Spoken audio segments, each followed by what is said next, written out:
o ministro da Justiça e Segurança Pública, Sérgio Moro, apresentou nesta segunda-feira o pacote anticrime que o governo federal vai enviar ao Congresso, ou pelo menos pretende enviar. O conjunto de projetos modifica 14 leis e tem 3 eixos centrais, principais: o combate ao crime organizado, combate à corrupção e também à criminalidade comum, os crimes do dia a dia.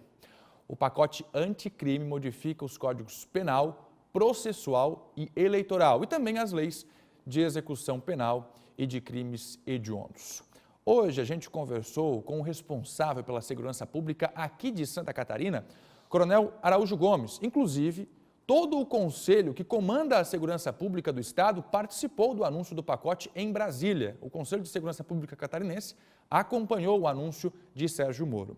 Mas antes, eu converso agora com Cláudio Prisco Paraíso, porque nós vamos detalhar, antes de ouvir aqui a repercussão com o comandante da Segurança Pública em Santa Catarina, eu e o Prisco vamos colocar os principais pontos. A gente separou aqui aqueles que são mais importantes. Primeiro, boa tarde, Prisco, tudo bem? Tudo bem, Fernando. Vamos a eles. Vamos começar aqui, então, com esses 4 primeiros itens do pacote anticrimes.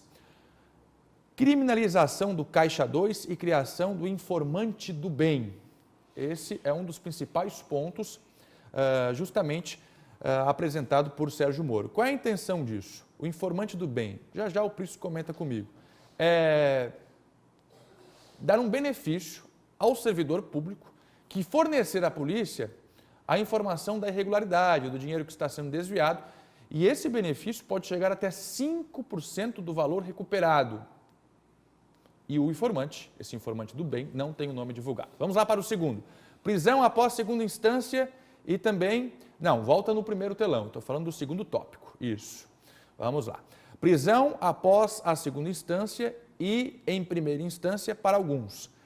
Tratamento mais duro contra o crime organizado.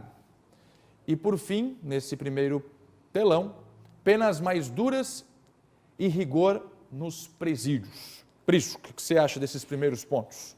Bom, vamos começar ali pela criminalização do Caixa 2. Você já falou sobre o informante do bem. Pois muito bem, Caixa 2. Caixa 2 hoje não é um crime eleitoral. Estritamente um crime eleitoral. A ideia, com essa proposta de Sérgio Moro, aliás, todo o pacote anticrime está de acordo com o que sustentou na campanha Jair Bolsonaro. E isso está de acordo, o pacote, com o que pensa a maioria da população brasileira. É isso mesmo. Caixa 2 é crime, não só eleitoral. O cidadão tem que pagar por Caixa 2. Está se utilizando de um dinheiro sujo, imundo, não legal, para se favorecer num processo eleitoral. Esse é o primeiro aspecto. Segundo, prisão após a segunda instância. O Supremo Tribunal Federal, ainda esse ano, possivelmente em março, em abril, sob o comando de Dias Toffoli, ex-advogado-geral da União de Lula da Silva, ex-advogado do PT Trabalhadores, vai colocar em votação. Em votação o quê? O próprio Supremo já decidiu, por 6-5, que condenação em segunda instância é prisão. Mas não, estão agora alguns ministros com uma conversa mole para quê? Para favorecer Lula da Silva, que está preso. E, quem sabe, favorecer logo mais Aécio Neves, que seguramente vai preso, Michel Temer, que seguramente vai preso, e tantos outros. Isso é uma pouca vergonha, isso é falta de respeito.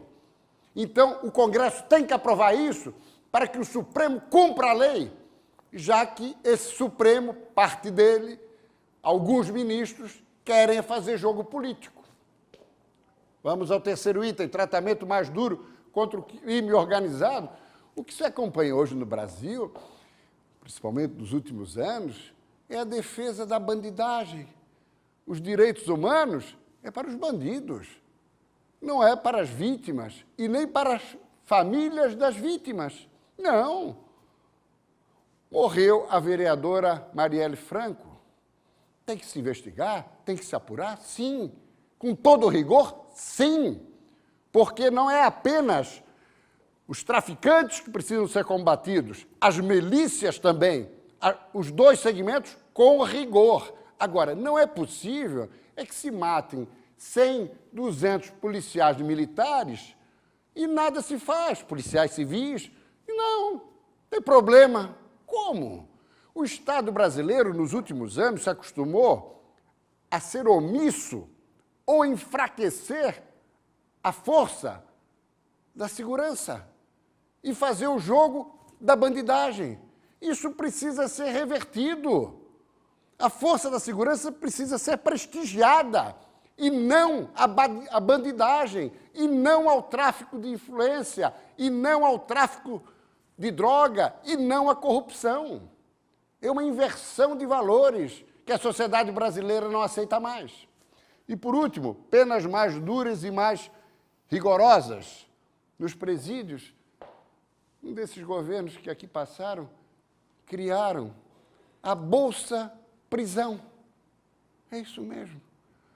Ou seja, a família que teve uma vítima não ganha bolsa nenhuma. Mas a família que tem o cidadão preso, aí essa família ganha a bolsa. Ou seja, é um estímulo à criminalidade.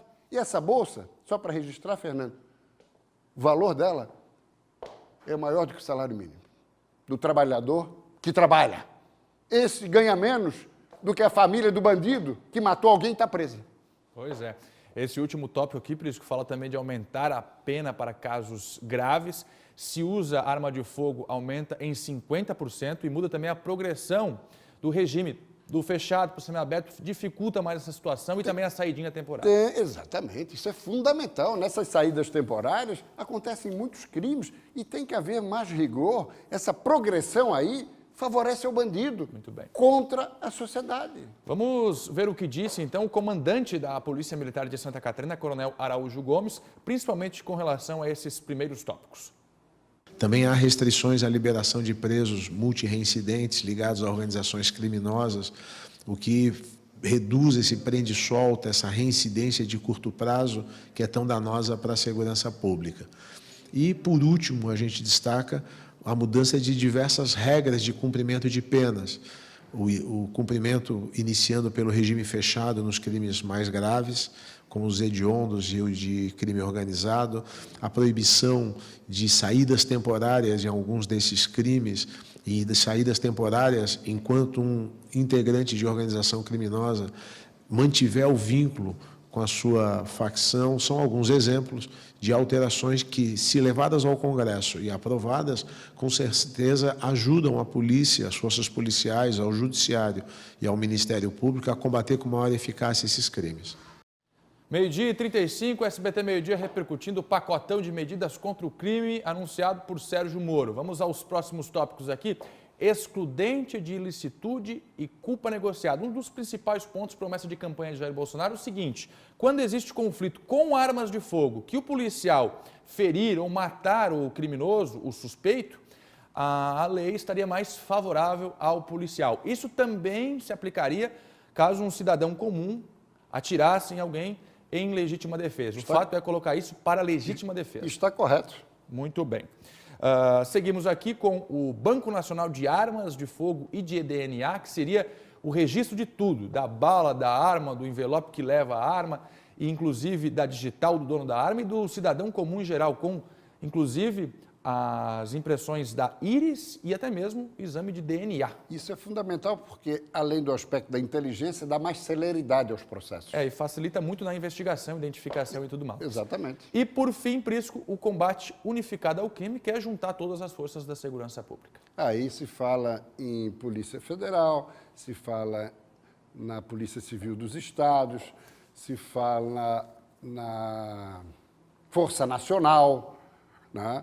Enfim, e em alguns casos, se houver necessidade, nas próprias Forças Armadas. Agora, a expectativa é que esse novo Congresso, especialmente a Câmara, por onde tudo começa, esse novo Congresso efetivamente possa dar a atenção necessária, discutindo, debatendo, claro. Não é um prato pronto que vai chegar do governo ou enviado pelo presidente da República e preparado por Sérgio Moro, que eventualmente tem que ser aprovado como enviado. Claro que não. O Congresso está lá, a Câmara, inicialmente, o Senado no segundo momento, para discutir, para debater, para aperfeiçoar. Agora, a aprovação de uma lei anticrime é fundamental. E não resta a menor dúvida que o capital político eleitoral de Jair Bolsonaro, eleito com mais de 57 milhões de votos, e o prestígio pessoal da figura do ex-magistrado e hoje ministro Sérgio Moro, que viabilizou a Operação Lava Jato, essas duas situações contribuem para a aprovação do projeto no Congresso, Câmara e Senado. A proposta está feita, a gente viu aqui, inclusive, são medidas para combater o crime organizado, o do colarinho branco e também os crimes comuns, aqueles do dia a dia. E isso tem pega todo mundo. Isso tem tudo a ver com o cotidiano das pessoas, de todos nós, né? Agora, se esse pacotão é aprovado, como disse o Prisco aqui, será que a gente sentiria isso nas ruas, no dia a dia? O comandante da Polícia Militar de Santa Catarina, responsável pela segurança pública do Estado, Coronel Araújo Gomes, disse que sim. Vamos ver. Então, o pacote apresentado ontem, ele é bastante amplo e ele tem mecanismos que vão afetar não só a questão comportamental, porque realmente tem um efeito que a gente chama de dissuasor, de desestimular o crime, mas efeitos práticos de isolamento das organizações criminosas, de dificuldade de articulação, que, com certeza, vão contribuir para o controle delas e da violência que elas produzem.